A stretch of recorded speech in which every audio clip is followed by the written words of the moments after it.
কিয়ামতের আগে পোশাক পরিহিতা উলঙ্গ নারীদের সংখ্যা বেড়ে যাবে। তো কিয়ামতের আগে মারে ভুলে যাবে, মাকে ভুলে গিয়ে স্ত্রীর পেছনে পেছনে দৌড়াবে। আল্লাহ তাআলা বলছেন, হে নবী, লোকেরা আপনাকে কিয়ামতের ব্যাপারে জিজ্ঞেস করে, আপনি কিয়ামতের ব্যাপারে কি বলবেন? আপনি তো কিছু জানেন না এই ব্যাপারে। এ ব্যাপারে জানে কে? বিশ্বনবী যখন মক্কার জমিনে কিয়ামতের ব্যাপারে বারবার মক্কার লোকদেরকে সাবধান করতে শুরু করলো যে এই দিন দিন না, আরো দিন, এই দিনটাই দিন নয়, বিশাল একটা জগৎ পড়ে আছে, সেটা শুরু হবে কিয়ামত দিয়ে, সব লন্ডভন্ড হয়ে যাবে। তখন লোকেরা বিশ্বনবীর জিজ্ঞেস করতে শুরু করলো, মুহাম্মদ সাল্লাল্লাহু, এই যে তুমি কিয়ামতের কথা বলো, এটা কবে হবে? ইয়াসআলুনাকা আনিস সাআতি আইয়ানা মুরসাহা ফীমা আনতা মিন যিকরাহা ইলা রাব্বিকা মুনতাহাহা। সুবহানাল্লাহ পড়েন। ও নবী, লোকেরা আপনারা জিজ্ঞেস করে কিয়ামত কবে হবে, কিন্তু কবে হবে এটা আপনি কেমন করে বলবেন? এটা তো আপনি জানেন না, গোটা বিশ্বের কেউ জানে না, জানে একজন, তিনি কে? They are asking about the day of resurrection. People are asking you about Qiyamah. Who are you to talk anything about it? Only Allah has the final word regarding Qiyamah. ও নবী, লোকেরা আপনারা কিয়ামত কবে হবে খালি ধরে জিজ্ঞেস করে, তো এই ব্যাপারে আপনি কথা বলবেন কি করে? এই ব্যাপারে কোনো জ্ঞান তো আমি আপনাই দেইনি। কিয়ামত কবে হবে এটা জানি শুধুমাত্র আমি আল্লাহ। চিল্লায় বলেন ঠিক কিনা? বিশ্বনবী মক্কায় কিয়ামতের ঘোষণা দিলেন। বিশ্বনবী বললেন, এই পৃথিবী এরকম থাকবে না, সব ভেঙে চুরে খান খান হয়ে যাবে। আল কারিআতু মাল কারিআতু ওয়া মা আদরাকা মাল কারিআহ।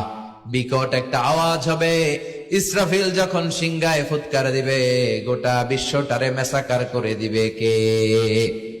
আবার বিশ্বনবী শোনাতে লাগলেন, ইদা জুলজিলাতিল আরদু জিলজালাহা ওয়া আখরাজাতিল আরদু আসকালাহা।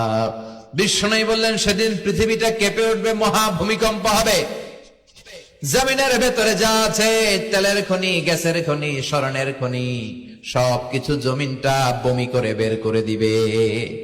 আবার বিষ্ণু বলতে লাগলেন, ইদা রুজ্জাতিল আরদু রাজ্জাও ওয়া বুসাতিল জিবালু বাসসা। সুবহানাল্লাহ পড়েন। জমিনটা কেঁপে উঠবে, পাহাড়গুলো ভেঙে চুরে দুমড়ে মুচড়ে যাবে, গোটা বিশ্বটা কেঁপে উঠবে, সাগরের বুকে দাউ দাউ করে আগুন জ্বলবে। সেই দিনটা হচ্ছে কিয়ামতের দিন। বিশ্বনবীর মুখ থেকে বারবার বারবার বারবার এই কিয়ামত কিয়ামত শুনতে শুনতে কাফেরদের মনের ভিতরে ভয় ঢুকে গেছে। কাফেররা মনে মনে কয়, এই মুহাম্মদের তো কোনোদিন মিথ্যা কথা বলতে শুনি নাই। শুনছে? বিশ্বনবী ওনার পুরো জীবনে একটি মিথ্যা কথা বলেছেন, একটি অসত্য কথাও তিনি বলেছেন। ওদের মনের ভিতরে ভয় ঢুকে গেছে, কিরে মুহাম্মদ যা বলে তাই তো হয়। এই যে মুহাম্মদ বারবার বারবার কিয়ামতের কথা বলতেছে, যদি সত্য হয়, যদি, চলো মুহাম্মদের জিজ্ঞেস করি যে এই যে কিয়ামতের কথা তুমি বলো, এটা কবে হবে? সুবহানাল্লাহ পড়বেন না? সবাই এসে জিজ্ঞেস করলো, মুহাম্মদ তুমি তো মিথ্যা বলো না, তুমি সত্যবাদী, as-সাদিক আল-আমিন, তুমি বলো কিয়ামত হবে। আমাদের জানতে বড় মন চায়, কিয়ামত যে হবে, কিয়ামতটা কবে হবে? আল্লাহ তখনই আয়াত নাজিল করে বললেন, নবী ওরা জিজ্ঞেস করে কিয়ামত কবে হবে, কিন্তু আপনি বলবেন কেমনে? বলতে পারে একজন, তিনি কে? ইন্নাস সাআতা লাআতিয়াতুন লা রাইবা ফীহা ওয়ালাকিন্না আকসারান নাসি লা ইউমিনুন। আল্লাহ বললেন কিয়ামতটা হবেই হবে, এতে কোনো সন্দেহ নাই। সন্দেহ আছে নাকি? এটা কিন্তু ঈমানের সাথে সম্পৃক্ত। কিয়ামত যে হবে, আমাদের কারো সন্দেহ আছে? কারো সন্দেহ নাই। কারো কি এমন ক্ষমতা আছে